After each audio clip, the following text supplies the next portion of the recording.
Europe 1, il est maintenant 8h41. L'heure de retrouver Nicolas Canteloup.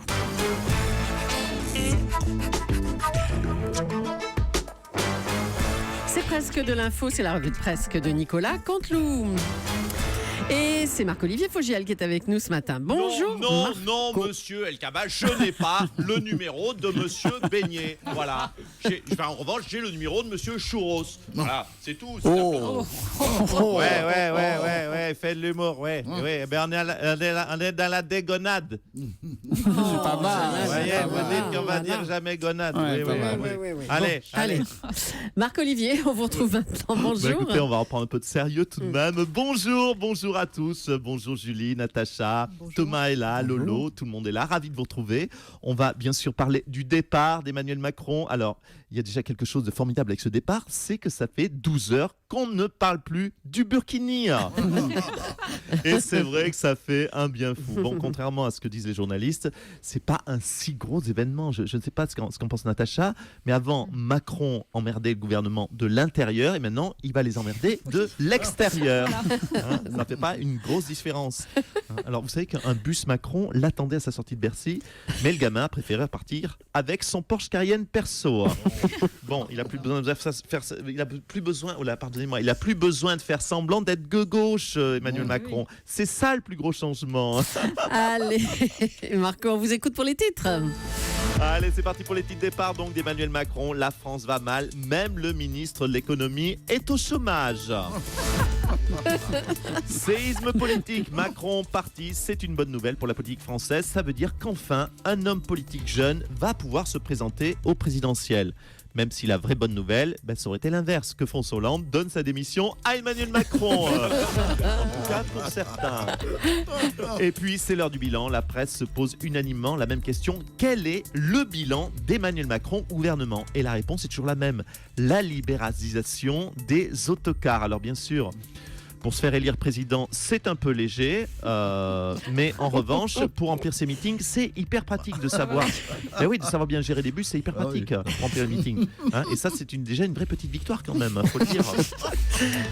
Remplaçant, c'est donc très logiquement que Emmanuel Macron a été remplacé par Michel Sapin. Par Michel Sapin. Bien joué, Julie. Même s'il faut le préciser, un autre homme politique s'était déclaré pour remplacer Emmanuel Macron. Ah bon? C'est qui? Oui, c'est Jean-Pierre Chevènement qui a déclaré « Je connais bien la finance, j'ai la carte Cofinega depuis 50 ans ». Et puis, loi des séries, après Arnaud Montebourg, c'est donc un autre ministre de l'économie qui pourrait se lancer dans la bataille de 2017. Nous le disons, nous le répétons. C'est fou tous les ministres de l'économie qui veulent y aller, c'est fou ça. Bonjour, c'est David. Ah, tiens. Vous vous souvenez, j'ai mis l'économie, moi aussi. Je peux y aller si vous le souhaitez. Vous savez que j'ai un bon bilan. Cette année, j'ai pratiqué pas mal d'ouvertures le dimanche. Non, écoutez, ça ne nous intéresse pas. Marco, allez, poursuivez. Merci pour cette intervention fine et légère. Vous êtes sûr, Julie, que je poursuis? Allez-y, oui. Alors, j'ai un titre sur le tremblement de terre en Italie, un tremblement de terre très violent. Vous êtes sûr que je poursuis? Vous savez qu'on a ressenti des secousses jusqu'ici, rue François 1er. Ah bon? Oui, il y a eu des disparus italiens, rue François 1er. Morandini. Ça sonne italien, non? Disparu. Je sais pas ce qui s'est passé, il a dû tomber dans une faille, une crevasse. Qu'est-ce qu'il a? Il rigole pas, Thomas Jouberini? On le cherche partout. Qu'est-ce qu'il y a, Julie? J'ai mis les pieds dans le pas, oui, voilà, comme l'émission d'Hanouna. Qui a disparu aussi. C'est terrible, les tremblements de terre. Allez, à bout du jus. Allez. Qu'est-ce qui intervient? Oh là, ce blanc. Mais non, il n'y a pas Monsieur Le Foll qui est toujours avec nous, là? Oui, écoutez, non, je n'ai pas le numéro de monsieur. Allez, oui, ça va, monsieur. En revanche, j'ai le numéro de monsieur Donuts. D'accord, oui, oh là là, oui, c'est bon. Allez, merci, monsieur Le Foll. On va maintenant parler du départ du gouvernement d'Emmanuel Macron, bien entendu, et on en parle avec François Hollande directement. Petit con. Salaud, ce traître. Il n'y a qu'à me piquer Julie Gaillet aussi. Monsieur Hollande, monsieur le Président, vous êtes à l'antenne là, on vous entend. Oui, bonjour. Ah, bonjour. Alors hier, Emmanuel Macron vous a remis sa lettre de démission. Comment ça s'est passé? Cordialement? Vous souhaitez tout savoir? Bah oui. Écoutez, je vais tout dire. Je n'ai rien à cacher, vous savez, sur votre antenne et aux Français. C'est passé en plusieurs étapes, monsieur Cabrol, parce qu'on joue Bérini. L'autre petit enfoiré de traître de droite m'a tendu pardon, Emmanuel Macron, mon ministre de l'économie, m'a tendu sa lettre de démission. J'ai bien sûr refusé de la prendre. Emmanuel Macron me l'a retendu. Je lui ai dit écoute, Emmanuel, donne-toi 24 heures de réflexion. Il m'a répondu ça fait 4 mois, François, que tu me demandes de réfléchir 24 heures. Ensuite, Emmanuel a posé sa lettre de démission sur le bureau. J'ai dit très simplement, Emmanuel, reste, s'il te plaît. Sinon, je suis foutu pour 2017. Comme Emmanuel Macron tournait les talons, je lui ai chanté t'en vas pas. Si tu m'aimes, t'en vas pas. Emmanuel, c'est alors... oui, ça vous fait rire, mais je peux vous dire que je suis encore meurtri.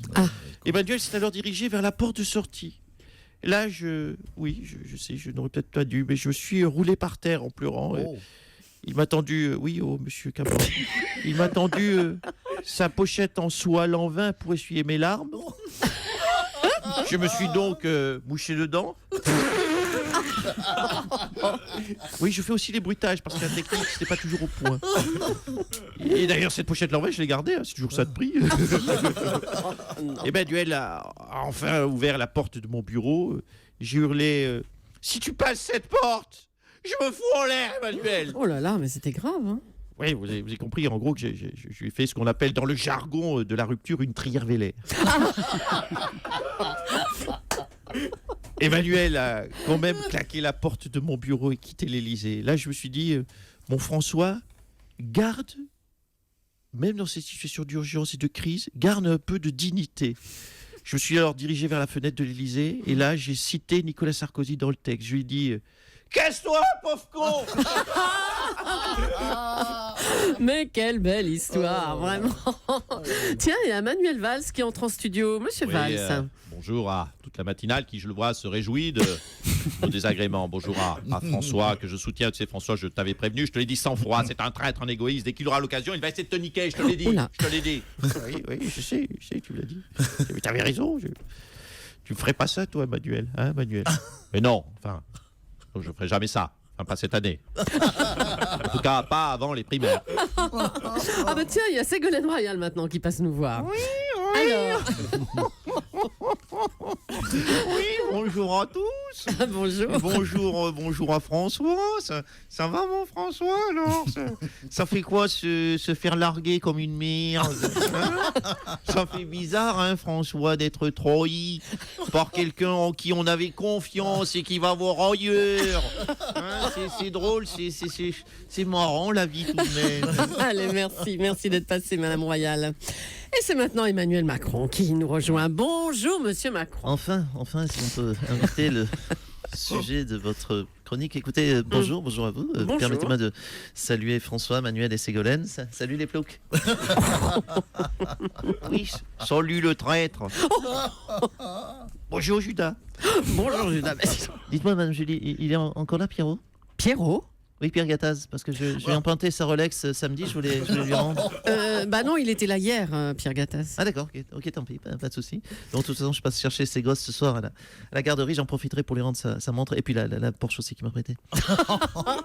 Alors, Monsieur Macron, pourquoi cette démission?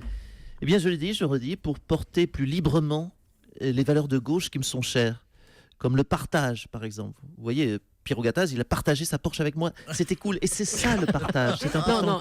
Non, mais dites-nous comment s'est passée cette démission alors. Bien très simplement, je me suis rendu à l'Élysée, j'ai traversé le jardin de l'Élysée. Et là, pour l'anecdote, j'ai croisé un homme nu. Encore? Vous avez encore croisé un naturiste? Bah décidément. Oui, mais cette fois, je le connaissais. Ah. C'était François qui bronzait dans le jardin. Ouais, bon, ça va. Hein, c'est pas la peine de dire à tout le monde Judas. Et alors, vous lui avez annoncé que vous quittiez Bercy pour vous consacrer à votre mouvement En Marche, c'est ça? Vous avez même prévu d'écrire un livre, hein, je crois. Tout à fait, je vois que vous êtes très bien informé. Un livre sur mes 2 ans passés au ministère de l'économie avec François Hollande. Ah. Je vais l'appeler Bercy pour ce moment. Ah, ça c'est génial. Ah, bravo. Oh, il faut l'écrire. C'est vrai, c'est trop fort. Ah oui, c'est Je suis fort, très là, novateur vraiment. dans l'humour. Ah non, ça c'est... Je mets un coup beaucoup de jeunes sur l'humour. Très très bien. Oui, bon, merci beaucoup, monsieur Macron. Non, mais Stéphane Le Foll, il passe encore là, non? Bon, mais qu'est-ce qu'il a? Oui, Stéphane... je n'ai pas le numéro de monsieur Beignet. Je suis désolé, je n'ai pas le numéro de ce Beignet. J'ai le numéro de monsieur Muffins. Voilà. Oui, bah allez, c'est bon. Et pour terminer, on va quand même parler du Burkini. Ça manquait à certains auditeurs, le Burkini qui divise. Bertrand Delanoë, vous qui vivez désormais en Tunisie, c'est un débat qui a lieu là-bas, le Burkini. Bonjour les coinceaux. Bonjour Bertrand. Ça va, Meloukoum, ça va? Ça va. Bon, écoutez, cette polémique sur le Burkini m'indiffère totalement. Ah bon? Que vous mettiez, franchement, mais que vous mettiez une housse sur votre iPhone ou sur votre compagnon ou votre compagnonne, ça vous regarde après tout. En revanche, je vais vous faire une confidence, Jean Touffe, mon homme de main. Oui. Lui, le Burkini, ça l'horripile. Ah, il est tout horripilé, mon Jean Touffe. Jean Touffe ne comprend pas l'opposition générale qui se manifeste contre ce maillot de bain. Ah bon, il est pour, lui? Ah, mais il va même plus loin que ça. Jean Touffe a créé sa propre ligne de Burkini qu'il a appelée le Burkunu. Ah, c'est magnifique. Magnifique. Alors, dites-nous, le Burkini, c'est quoi? C'est un nouveau vêtement de plage, alors? Mais quelle question? Mais comment ça, vous ne connaissez pas le Burkini? Mais non. Alors, écoutez, je vous explique, monsieur Soto, monsieur Chabrol, cher Thomas Joderini. C'est une combinaison en élastane que l'on peut porter à la plage, mais aussi à la maison, ou chez des amis lors d'un apéritif festif, par exemple. Oui. C'est une tenue très conviviale, mais néanmoins décontractée. Alors par contre, contrairement au Burkini, ici c'est le visage qui est dissimulé. Et l'aération est assurée par 2 ouvertures au niveau des muscles fessiers. Oui, non, mais c'est bon, allez. Vous voulez essayer, monsieur Soto? J'ai un modèle. Non. J'ai un modèle en small. Non. Qui serait très saillant pour vous. Merci et bravo à Nicolas Canteloup et merci pour ce moment, c'est génial. C'est génial. Le Merci pour ce Burkini, moment. c'est pas mal non plus. Nicolas Chacun ses choix. Nicolas Canteloup qu'on retrouvera demain en direct à 8h40 pour la revue de presse sur Europe 1.